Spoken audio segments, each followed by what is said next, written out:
Okay, let's see what kind of trouble we can get into here. You're out on a photo shoot and you're taking photographs, having a good time doing it. You take a whole series of images. Could be four, it could be 400 photos. In our case, it's only four. It's these four right here.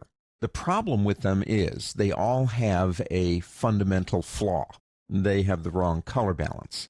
Now, that's not necessarily unusual, but it's easy to fix when you take the photos. But I don't want to apply or go into Camera Raw 400 times individually and then apply this. So let's try something here. Let's open all four at the same time. So I'm going to select this one, hold the Shift key down, and click on this one. That's contiguous selection, and double click. Now you'll notice something different when Raw opens, and that is you'll see them over here. Okay, so we got these four photographs, and they all have a color balance problem, maybe other things too. So we look at it and we say, okay, how do we fix it? Well, let's say that we know it's sunlight, which we do. So we select this one right here, and we come over to here for white balance and say daylight. And actually that does fix the image, but let's make this a little bit harder. Let's go back to as shot. Let's say it's not that easy.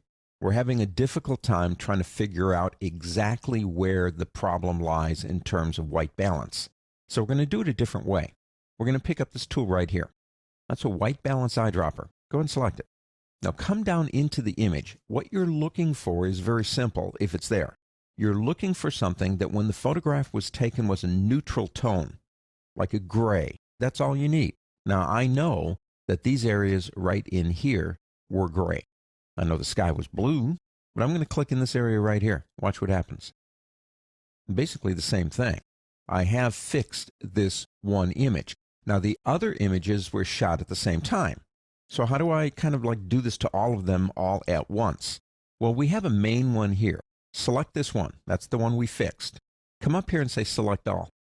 You have a button right here that says synchronize. Go ahead and select it.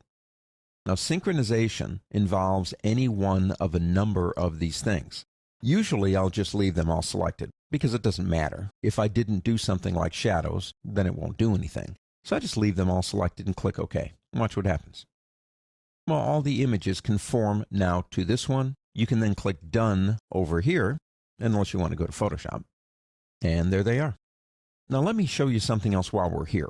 I mentioned to you when we set up our preferences that we chose a sidecar as opposed to using the Adobe Camera Raw library to hold our changes. Anytime you see that item on an image, that means there are changes to the image. If I right-click my mouse on this image, one of my options, I really like this, is Reveal in Finder.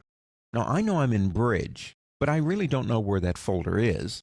So if I come over here and select it and right-click, this is what I wanted to show you. These are the XMP files.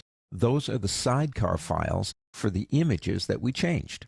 If I delete these files, these images will go back to looking like it looks over here. As you can see, that's the original.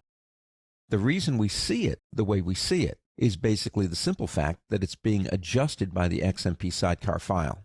That's what that XMP file is. Notice it doesn't show it to you in the bridge, but it is in that folder. So if you have a bunch of images and you have a problem with a bunch of images and you want to fix them, that would be one, probably the most efficient way to do it. Synchronize them.